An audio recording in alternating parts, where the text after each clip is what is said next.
just finished Horse by Geraldine Brooks, and it's amazing. It did not disappoint.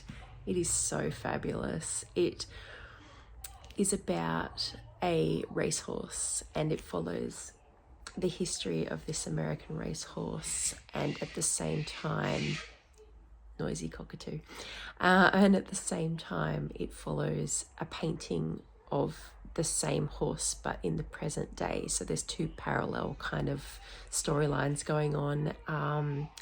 It's about race, it's about history, it's about science. It's really good. So if you get a chance to grab this, there's probably a long list of reservations on it at your local library, but it's really good. Highly recommended. So I'm gonna go and hang out some washing, have a shower, go outside and get the fire pit started, I think. Maybe I'll have some breakfast as well.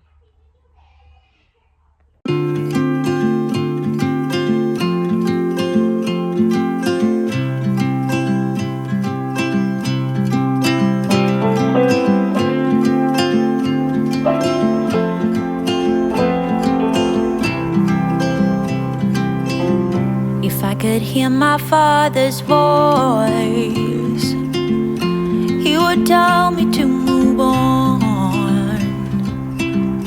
He would say I'll be just fine.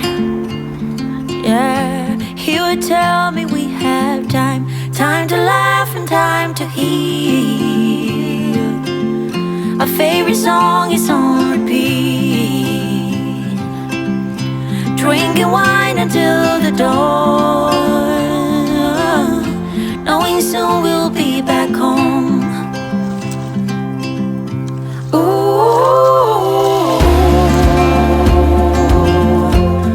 I'm thinking about you.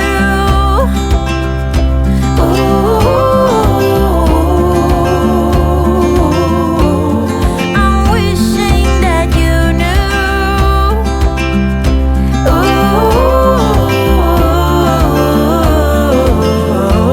That I'm thinking about you.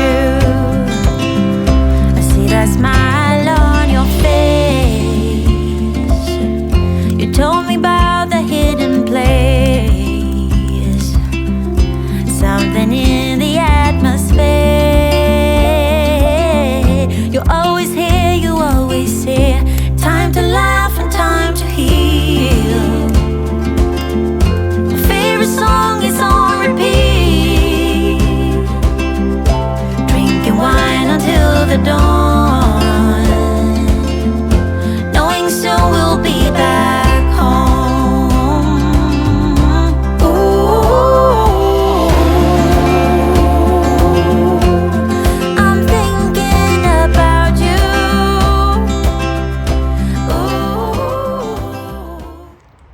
Okay, so it is 12:05 and I finished reading Horse this morning by Geraldine Brooks, which was fabulous. Definitely lived up to expectations. It was really, really good. Recommend, highly recommend. And while I was getting the fire pit started, and hanging out the washing out the front, I was listening to an audiobook it's called Mrs. Wickham by Sarah Page on Audible. It's actually kind of more of a dramatized reading. It's not very long. It only goes for about 2.5 hours, and I'd already started it, but I finished that one, and oh my gosh, it was so good. It was so good. Like you might think I like everything I read or listen to. I don't, but if you have an Audible account, look up Mrs. Wickham, the book by Sarah Page. It's actually it's a novel about the life of Lizzie Bennet from Pride and Prejudice, sister Lydia, who was the girl who, I don't know if you've read the book, but she disgraces herself and her family by running off with Mr. Wickham, the scandalous Mr. Wickham, as a young, silly 16-year-old who is starstruck by a soldier.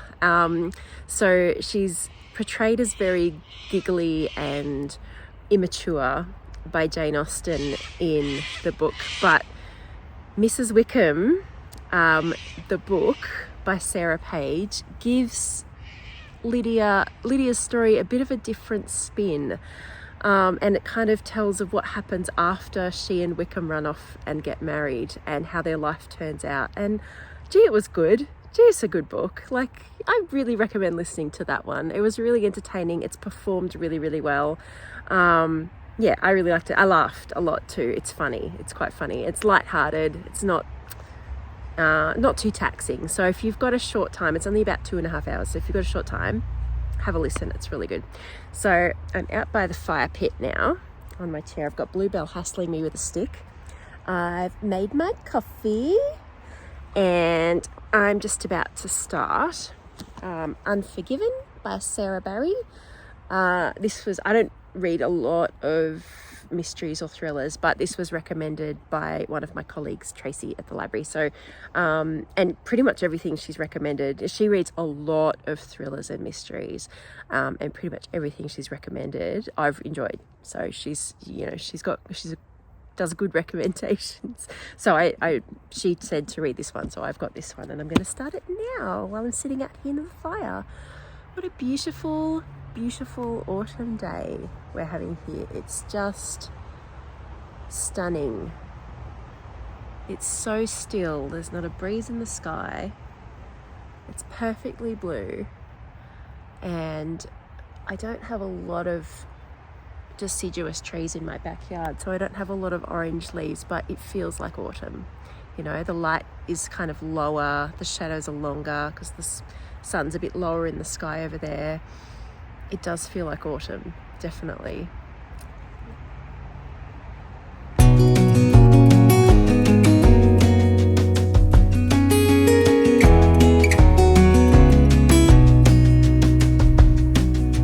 Lost again, going back around,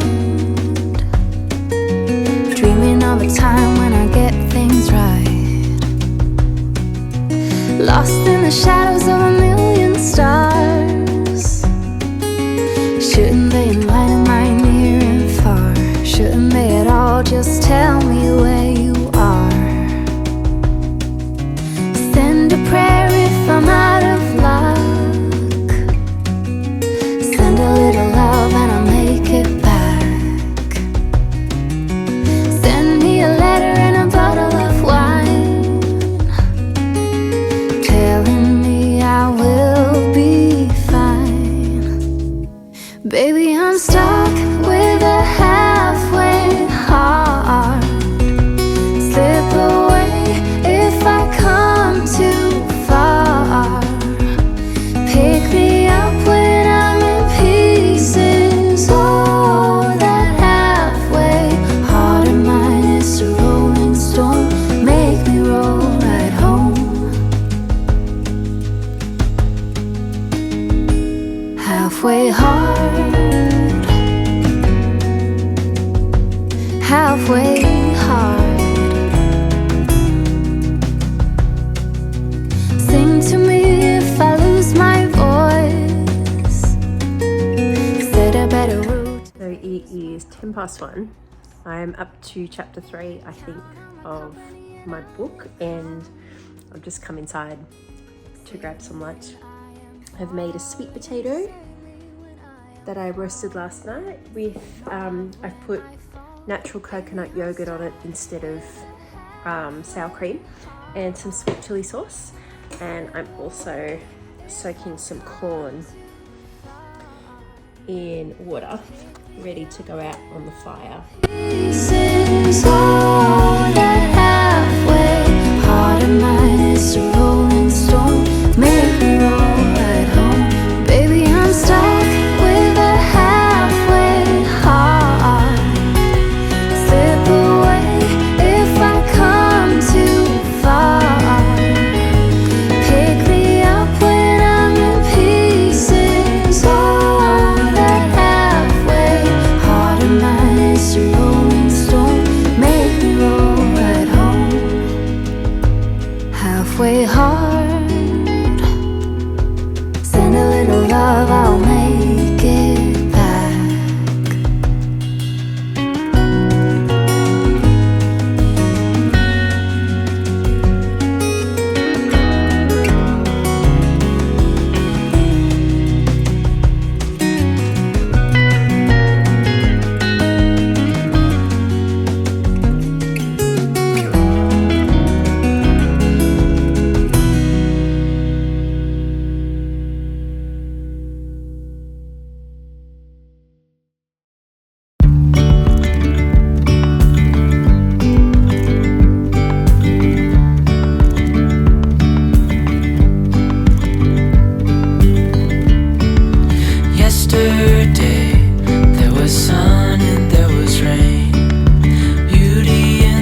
see the sun is starting to go down now.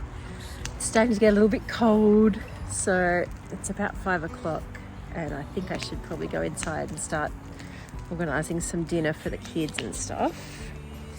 I'm up to chapter 10 of Unforgiven, which is not as much as I thought I would read, but I was busy pruning all those weeds in the garden and putting them on the bonfire, so it's looking pretty good now. It's pretty much all burnt down, and we've got rid of all of that rubbish that was near the clothesline, so that's really good. I can actually hang clothes out there and it'll get sun on it. Hopefully a little bit in winter, not very much, but yeah. So I'm gonna head inside soon and start dinner.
And I've been reading in bed with a cup of tea, but I think I'm going to go to sleep now because I've got to get up for work tomorrow. I'm up to chapter 15 in Sarah Barry's Unforgiven, so I got about a third of the way through today, so that was pretty good. Anyway, I hope you enjoyed spending an autumn day with me. And a public holiday, a day off work. Please take care of yourself. Please do something nice for yourself today and go and read a good book. And I'll catch you next time in the next one. Bye.